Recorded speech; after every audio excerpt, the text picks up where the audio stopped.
Alright, so you guys should know this drill by now. It's crappy outside my house. There's poor lighting in here. You're probably going to hear the rain. Let's move on. Yesterday, I got to see Captain Marvel. Now, you've probably been hearing a lot about this movie. A lot of mixed things about this movie. A lot of other critics have been talking about it. And I've been hearing the same 3 complaints from a lot of them. One, that this feels more like a Marvel Phase 1 movie. Kind of like Ant-Man did. It feels out of place, like it should have come earlier in the rotation. And I will give them that one. But as for the other 2, that Carol Danvers, the lead character in this movie, didn't have a lot of personality, and that the movie was too preachy, well, put plainly, and I mean no disrespect to those reviewers, but I don't know what movie they were watching. I thought this movie was really good.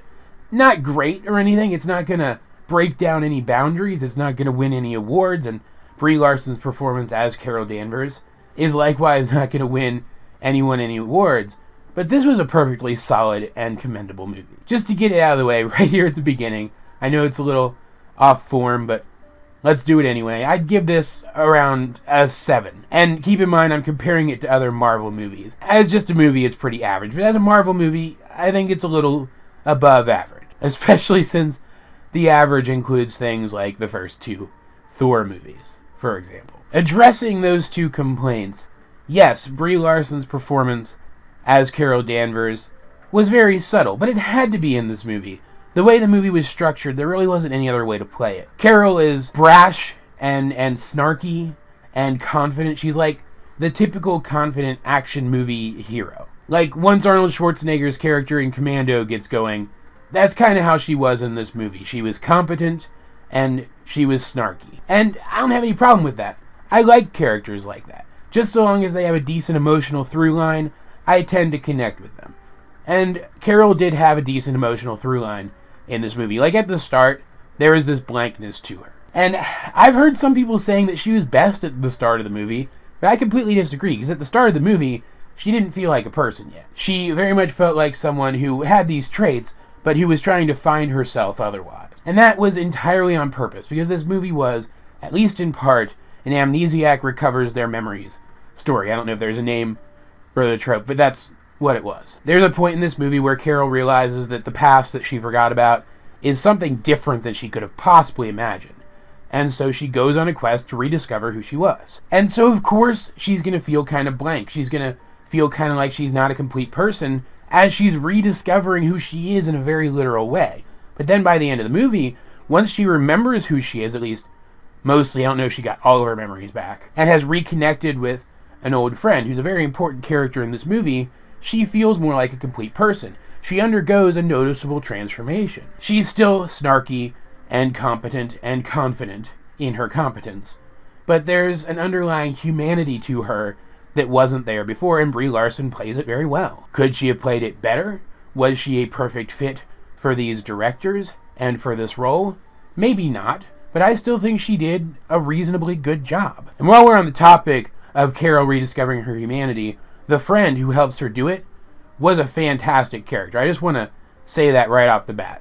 She was great. She was one of the best parts of this movie. Her presence and the bond that she shared with Carol was one of the main reasons why, when this movie wanted me to feel something, I felt it. This character was badass in her own way, and I believed every single interaction between her and Carol was real. They came across totally as 2 people who chose each other to be their family.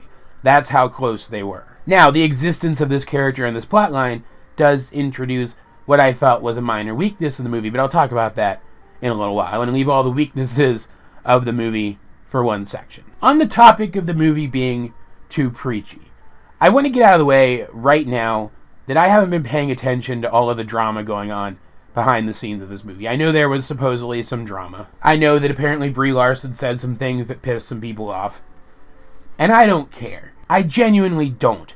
I haven't said this before on my channel, but unless someone does something or says something super horrible, if they're just reiterating their opinions, I don't care. Everyone is entitled to an opinion, no matter how stupid it is, and if they're an artist, I only care at the end of the day whether or not their art made me feel something. And this movie made me feel something. I was thrilled and I was moved. And that seemed to be what the movie was going for, so I commend it for that. If Brie Larson has some dumb opinions in real life, I don't care, because her performance in the movie did what it was supposed to do for me. But I guess the drama behind the scenes has to do with the fact that this movie was supposed to have a feminist message to it.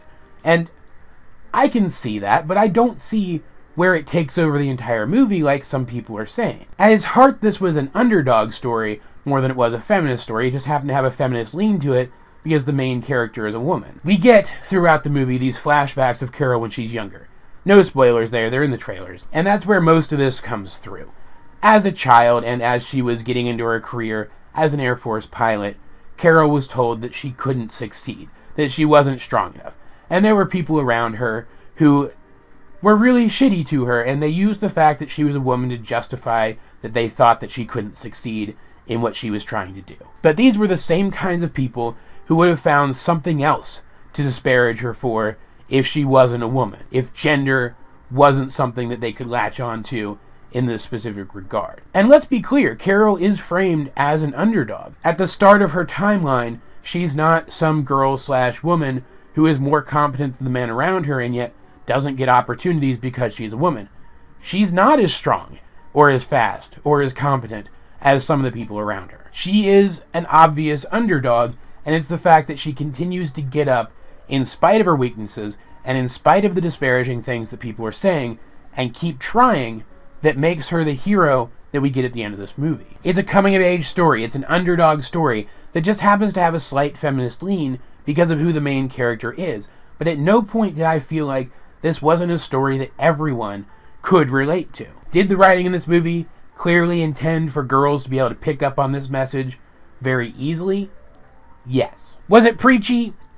Yeah, a little bit, but no more than any other movie of this type. But most importantly, was it so preachy that it didn't add anything to the movie and in fact took something away from it? No, I don't think it was. And this was a Marvel movie, so of course the effects were pretty on point. There were a couple instances where Carol was obviously a CG person that didn't quite work. They could have been refined a bit, but overall they weren't terrible.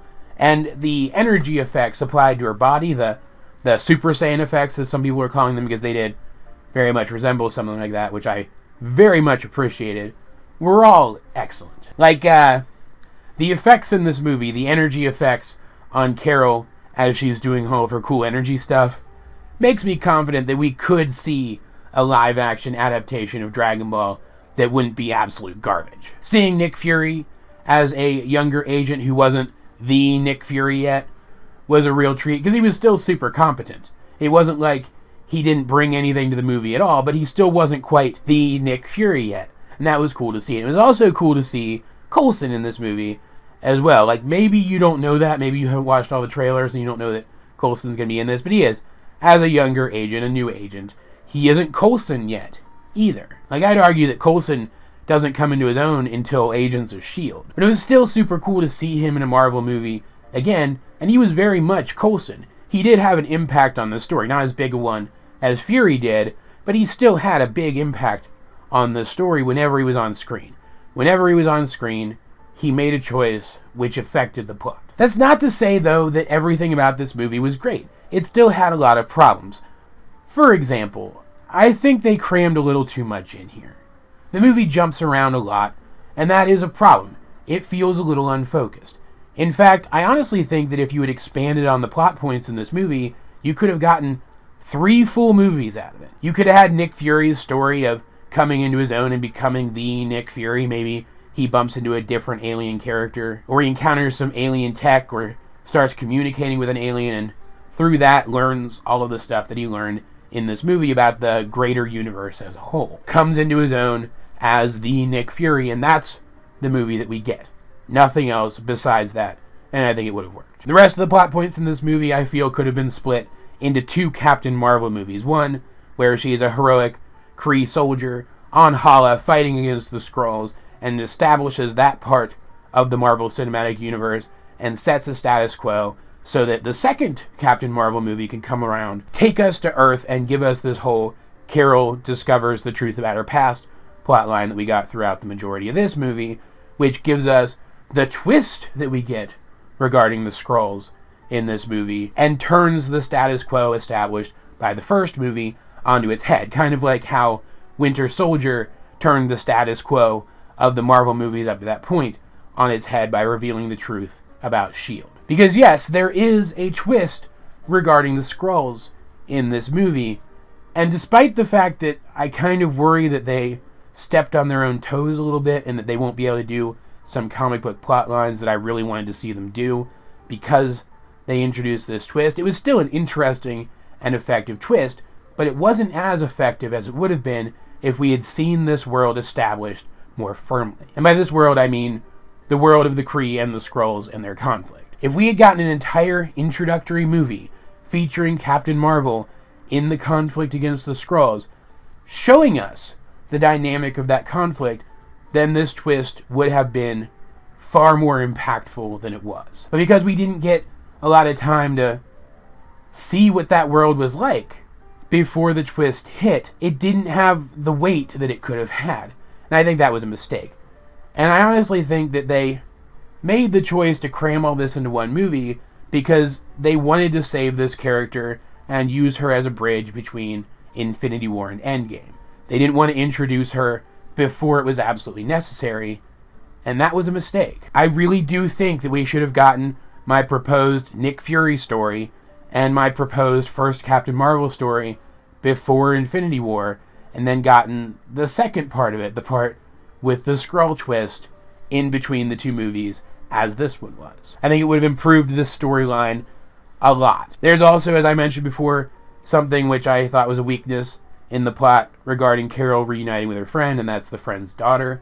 I liked the character, I liked the writing for her. She definitely added something to the movie. She added a strong emotional through line for Carol. But the girl who played her just, and I mean all due respect when I say this, she could use some more experience as an actress. She was a kid character, played by a kid actress. That's something that you should expect to happen. Like, she was adorable, and I liked a lot of her interactions with Carol, but there were a few that just didn't feel quite genuine. And it did take me out of the moment, periodically. Then there's the fact that the humor in this movie was a lot more subtle. It was a lot more sarcastic and snarky, and I really like that kind of thing, but it's very different than the kind of humor that you usually get in these Marvel movies, so if you're someone who isn't into that style of humor, this is going to feel like a very bleak movie, a very humorless movie. It didn't to me, but it's definitely possible that it will to other people, because that snarky brand of humor isn't as universally accessible. And then there's the fact that when the movie tried to be funny in ways that weren't snarky, it got a little cheesy. It got a little hokey. There's a reveal in this movie that I'm sure you've heard about, at least in passing at this point, but it's not what you expect it to be, and they're clearly going for some humorous play on our expectations, subversion of our expectations, like a purposeful anticlimax, and I thought it was hilarious, but I can certainly understand why some people would find it really annoying. I guess I would say that one of the weaknesses of this movie is that it doesn't feel as universally accessible in the humor department overall than some of the other Marvel movies have been. Maybe that's the problem that some people are having with Carol's character too. I guess it's possible that this movie just doesn't have the broad appeal that other Marvel movies have, and maybe that'll eventually change in regards to this character as she's written by different people and put into additional movies after this one, and her character gets a chance to breathe and expand. But it's also possible that this is just another Ant-Man, a movie that a lot of people will enjoy, but that a lot of people won't, for different reasons than why people didn't enjoy Ant-Man, but still, this could just be another case of that. At the end of the day, though, as I said before, I found this to be a reasonably enjoyable Marvel movie. If you're someone who likes the Marvel movies, you'll probably enjoy this one. If you're someone whose tastes tend to align with mine, you'll certainly enjoy this one. It's not perfect, it's not amazing, but it's solid, it's good. And I think that a lot of the things that people have been saying about it, a lot of the complaints that people have had about it, aren't justified. And I'm not the kind of person who says stuff like that. Usually I can see where someone's coming from in a situation like this, but here, I just can't. As per usual though, guys, I'd like to know, what did you think of Captain Marvel if you have seen it? Let's get a discussion going in the comment section down below, or over my Discord, link in the description. But either way, this has been AJ22, and I will talk to you guys later. Okay, so what do you guys think of my outfit today? I tried to go Captain Marvel themed without having any Captain Marvel merch. Like, I've got the star up here, which is supposed to represent the star in her logo, and then I've got Vegeta on the shirt because the movie was kind of Dragon Ball Z-ish, and then I've got the blue and the red. I think it works. It probably does.